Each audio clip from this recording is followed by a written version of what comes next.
welcome to Build and Run, the real VR podcast for Unity developers. I am Lex, and I'm here at VR Lab NY, hashtag VRLNY. This is a group of makers and thinkers and developers that are making some awesome stuff throughout a multi-month journey. And we are right in the middle of Unity Bootcamp. This is part 2 of Unity Bootcamp, where John is taking us literally through how to get started in Unity, how to get started in VR, 3D, 360, all that good stuff. This episode, just like every other episode, is brought to you by VRVU.com, the full-service VR production agency. You want some VR done, you give them a call, or better yet, go to the website, VRVU.com. And without any further ado, here is part 2 of John Benton's VR Unity Bootcamp. Okay, so one of the things I want to backtrack a little bit, and I just want to give you guys a layout over with what we're doing for these next couple of weeks, okay?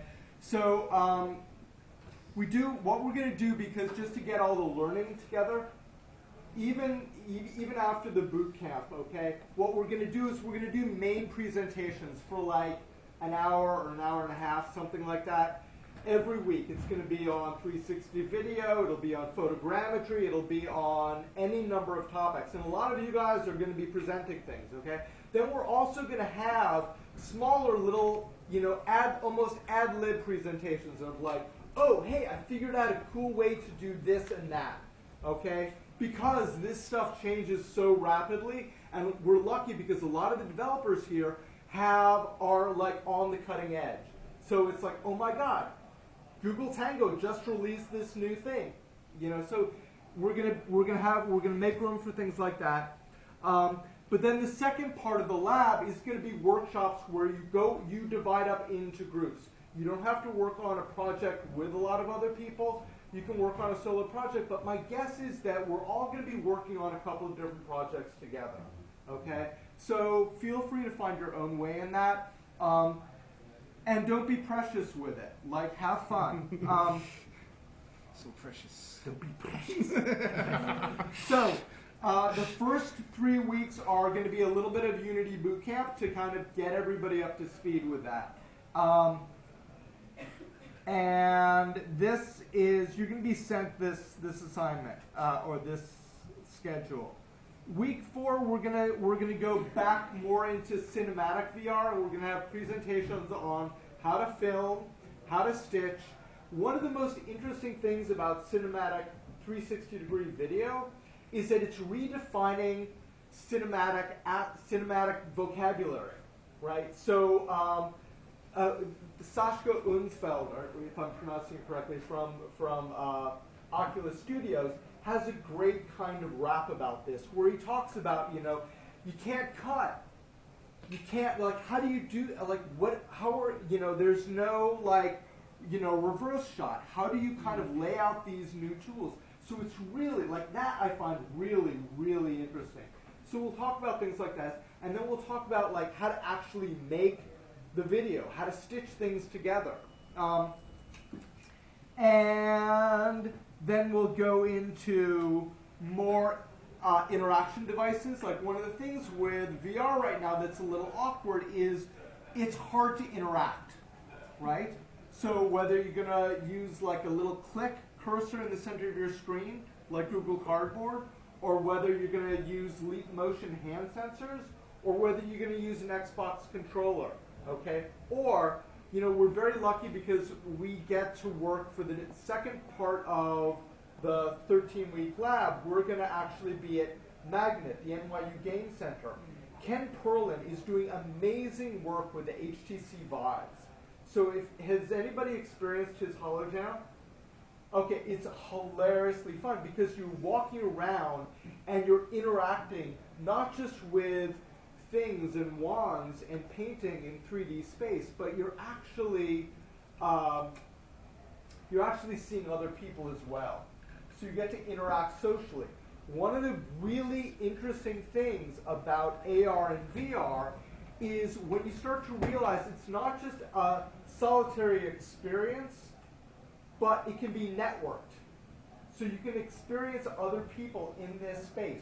You can be co-creating You can be building with people across the world. I mean, that's amazing, right?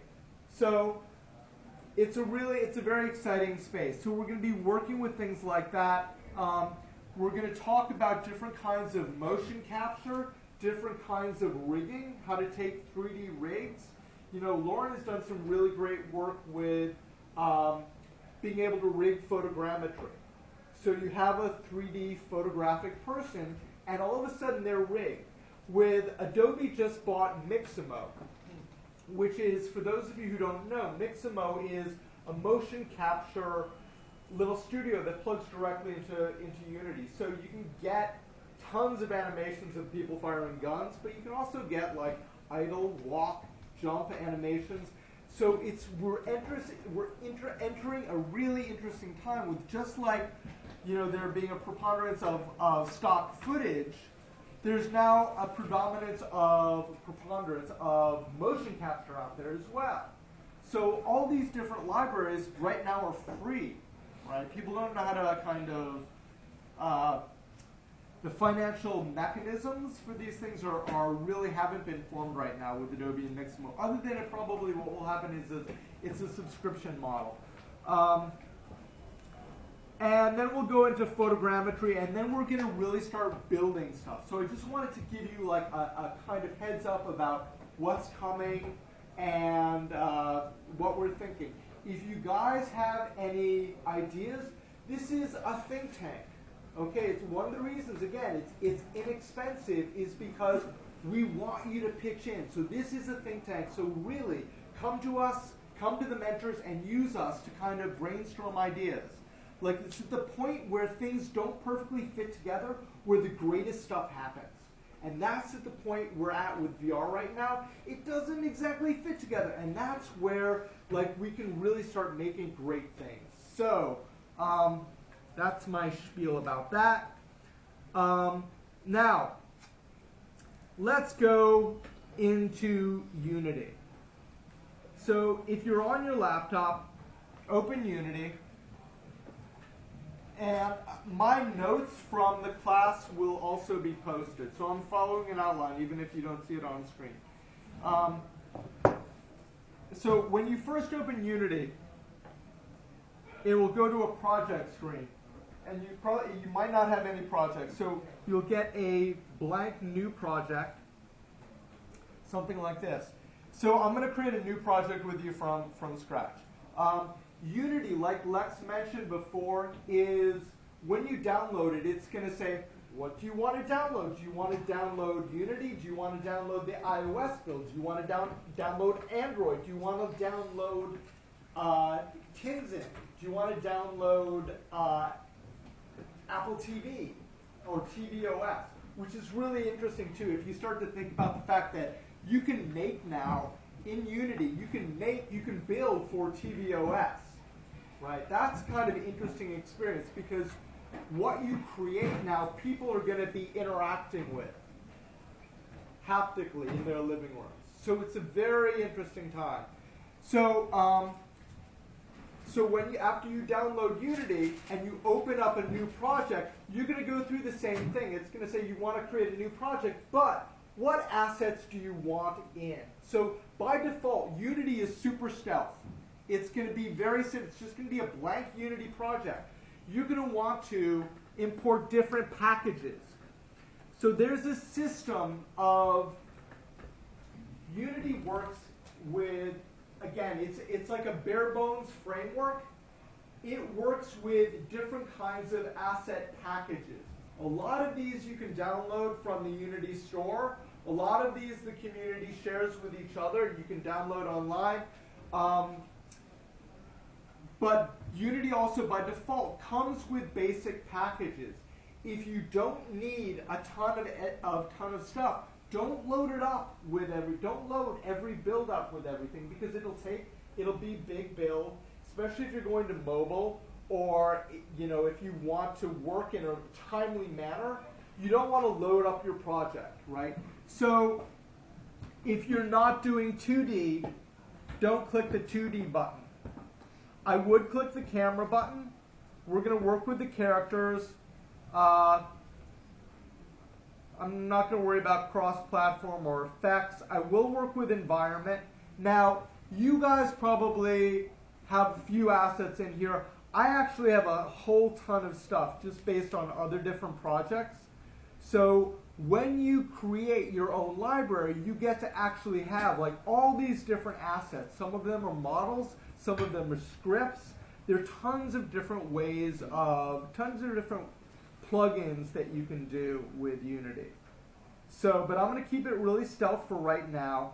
And we're going to be going to the asset store to get things. If you, how many of you are connected to the internet? Okay, so everybody knows the password, evilxyo. Okay, it's on the should be on posted all on the glass everywhere. Okay, so I'm just putting in cameras, characters, and environments right now. And I'm going to go back and forth between a new project and different projects I've made. Is there a question? No. Okay. Okay. If you guys do have questions, call it out. Yes. Just in general, if we have documentation from different classes, like just for notes or things that you've said, or references or links, where can we find all that? I know it's somewhere in Slack. It will be. It's going to be. It will. There's a Slack link, and then Dakota has a Dropbox. So a lot of these projects will be organized. I had them up on an NYU server, but it's not allowing you to access it. So Dakota set up a Dropbox. You'll be getting an email either, you know, already? You have an email already? From her? Well, you'll be getting an email shortly about that and about, and it'll be posted on Slack. Do you have And also the links will be on the comments of the YouTube videos. So if you go to build-ron.com, every episode will have a 360 video and all the links. So you'll be able to follow along in perpetuity. So the other thing I'm going to add is when you go down to this, so when you go down to this asset packages, it asks you if you want to work in 2D and 3D. Okay? So you can, if you want, you can build in a 2D side-scrolling environment too. Okay? And you can change this later on, but make sure you're in 3D for the projects you're going to be making. And then build it to wherever you want to build. So I'm going to create a new project. Here, I'm going to call it new. Now, again, I'm going over stuff in a really very, very, very basic way, but some of this is really interesting. And the way that Unity thinks in terms of organizing files, it's a little bit like web design. Okay, half of web design is actually how you're organizing your files. So notice that it's taking a bunch of time to put the assets in my package, but I don't need to. But if I had loaded it up with tons and tons of stuff, it would take a while, right? And then if you're going to actually build it, it's going to take a long time. So, tick tock. Are there any questions so far? Can you guys hear me? Well, look at that fast Yes. load. Do you suggest saving any of our projects on external drives, or because I know a lot of these take up a lot of space? That's a good question. So I would save it on an external drive to back it up. Always back it up. But when you're running it, don't necessarily run it off an external drive because it'll just take that much more time, right? So if you can, just have like you can move files back and forth on and off your computer, and if need be. Anyway, so here is Unity, and I have a dark theme. Yours might look a little bit different. And I'm going to go over the basics of the interface and how Unity thinks right now. Again, if you guys know this stuff, at least I'll try to make it entertaining. I think that there are ways in which Unity thinks that's really kind of cool. Questions? Well, when mine opened up, it didn't look like yours. Yes. Don't worry about that. Don't worry about that. I'm gonna go into the different kinds of looks right now. So I have a very dark theme. I don't remember how I changed it. I think It's the pro version. The pro version makes you look professional in all aspects. So when you purchase the pro version, like John has obviously done, you will not only get all I these got features given the with pro version. renderers and stuff, but you'll get this beautiful, professional-looking black UI. So actually, I was very lucky because I Unity kind of, right? which early on, like somehow I kind of like weaseled my way into it. But thank God, because actually right after I got it, I was like, yes, I have the pro version now. Like 2 weeks later, they were like, it's free! Everything is free! And I was like, no wonder, okay? So anyway, the pro version, there's nothing really that the pro version does. There are some free assets in the asset store. It's really silly, okay? But the main difference in the way that it probably looks is if you go up here, on the top right, there are different ways in which you can lay out your workflow.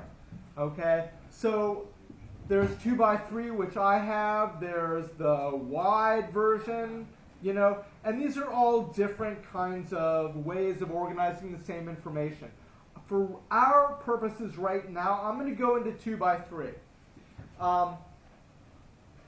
So one of the things about Unity, okay, and it took me a while to learn this, is you don't make 3D in it. You organize. For those of you who come from Flash, it's kind of like Flash, but with 3D, okay? In fact, a lot of Flash programmers, when Flash was killed by Apple, a lot of Flash programmers went to Unity, okay? It works with the same, similar kind of scripting languages. It works with JavaScript and C#. But what you're doing is you're organizing, manipulating, and scripting the way that your objects are going to interact with each other, okay? So the reason you have two different stages or two different windows here is because one is looking at the game environment and the other is looking at what the camera sees. So in every type of environment, there is actually a camera in that environment, just like a normal 3D program. I find it's actually very helpful, especially when teaching Unity, to start with the two window version here. Now, Unity is not a 3D creation tool, although there are a couple of changes. There are a couple of ways of creating 3D objects in Unity. One is with plugins. So there's one thing called Pro Builder, which allows you to actually model in a weird primitive way within Unity.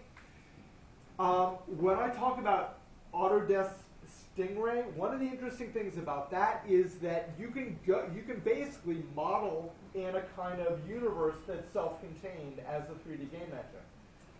But it's not quite there yet. But so how are you going to work with assets in Unity? You're going to make them in 3D environments? Or how many people 3D model? Okay. So you either make them, and again, you don't have to 3D model to work with 3D models, okay? One of the things, there are things like Turbo Squid. There are tons of different free 3D assets that you can work with. You do not have to know 3D at all. Okay, it can be helpful. So you can download them from tons and tons of free 3D services. Who's mentioning Sketchfab, or somebody was talking about that earlier. Chris was mentioning that earlier, right? So there are tons of things like this. There's also this thing called photogrammetry, which I've referred to. We'll get into that a little bit more, but you can create 3D assets from photographs.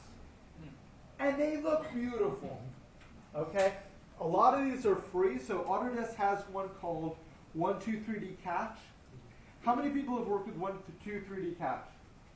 Okay, it allows you, we'll be going over that, it allows you to make, with your phone, it allows you to make a kind of beautiful 3D model without knowing much, just by walking around something in 360 degrees and taking like 12 photographs of it, right?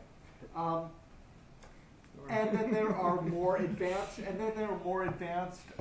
versions of this known as PhotoScan. So there's some really great work done with that. So you can do that. You can PhotoScan them. You can also work with video assets in Unity. So you can have video in Unity. In fact, one of the interesting ways to work with 360-degree video is to put it on a sphere in Unity.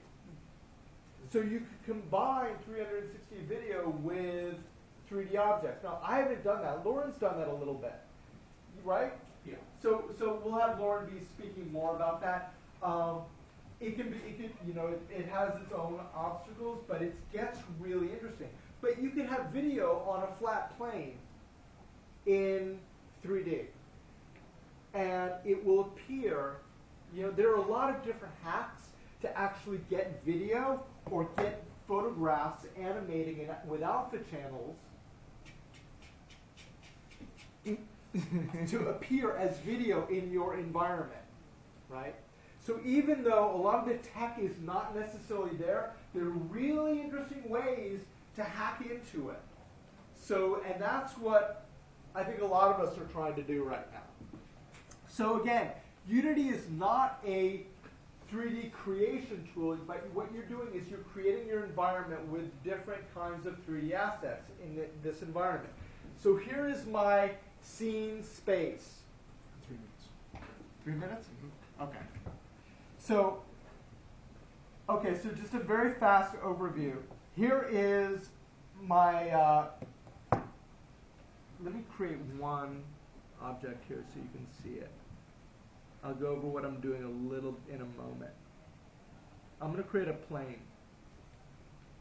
So I created a plane in my 3D space. This is the object. If you look at the top, this is my scene view.